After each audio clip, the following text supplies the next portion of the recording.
And let's start on that note. Australia has film festivals, wine festivals, even movie festivals, so why not a startup festival as well? That's the thinking of a new not-for-profit group. They say they represent the startup community, and they've announced the country's first 3-week-long startup event.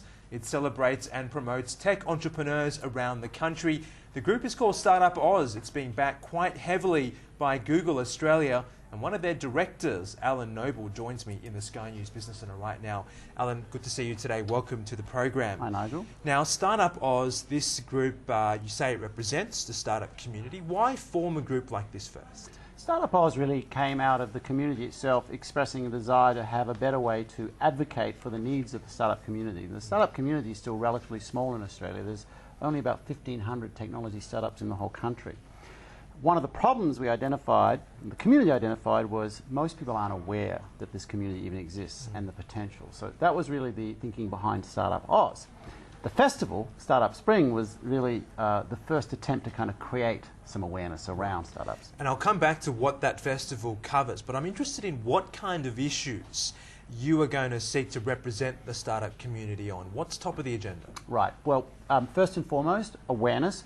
We need to make sure that everyone understands the opportunities here. And we're talking about really, really big opportunities. There was an interesting report put out by PwC a couple of months ago. If you Google for startup economy, you can find it. But basically, by 2033, we believe that 4% of Australia's GDP can basically be technology companies or tech startups that have grown into technology companies. That's over $100 billion in economic value. That's over 500,000 jobs. So these are big, exciting numbers. But to achieve those numbers requires that we're producing graduates with the right skills. So the second major area is around education and ensuring that we are producing graduates with the right technical skills. So I'm talking about science, technology, engineering and maths, and also computer science, and also entrepreneurial skills as well. So that's another big theme.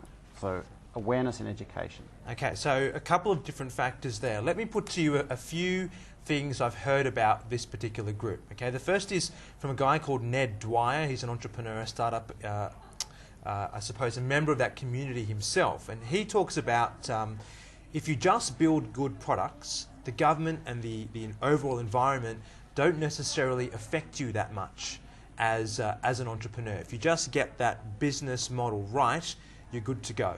So is there really a need for a community like this in the first place, or are the conditions there already for entrepreneurs to succeed? I mostly agree with that sentiment, actually, that if you build the right products and you can attract the right funding as a result of doing the right products, good things will happen. But we do know there are some impediments.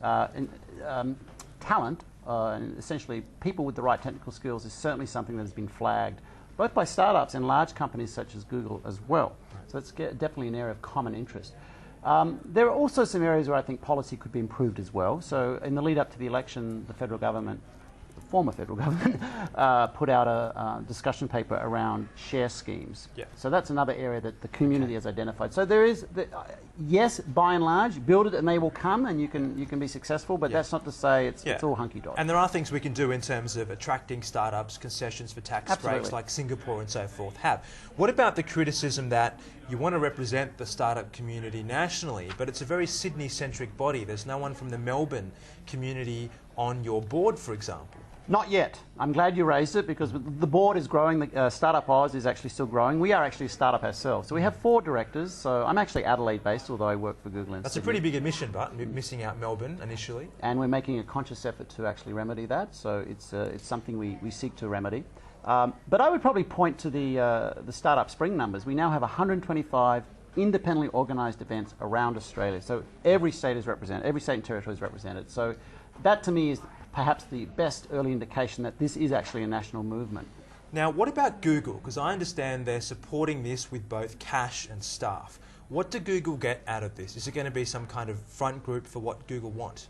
Well, I touched on education. That's an area where everyone wins. If we have more tech graduates, we're going to have more tech companies, and that's good for Australian startups. It's also good for multinationals such as Google. So that's clearly an area of common interest. But to be honest, the community expects multinationals such as Google to be a part of the ecosystem. We are part of the ecosystem. If you look to any other mature technology ecosystem around the world, whether it's Israel or Silicon Valley, you'll see multinationals are part of that ecosystem. So really, if we weren't participating, I would say we would be remiss. And we haven't had our first Facebook or Google from Australia yet, although I did note that Matt Barry, who's taking freelancer.com public today, says he wants to be the first global Australian business. So hopefully, which is very exciting, that might happen. Now, very quickly, the Startup Spring Festival, can you tell us about the event that most excites you from this 3-week extravaganza? Wow, where do I begin? I mean, I would go to probably 25% of the events if I could, but there's too many. So there's events such as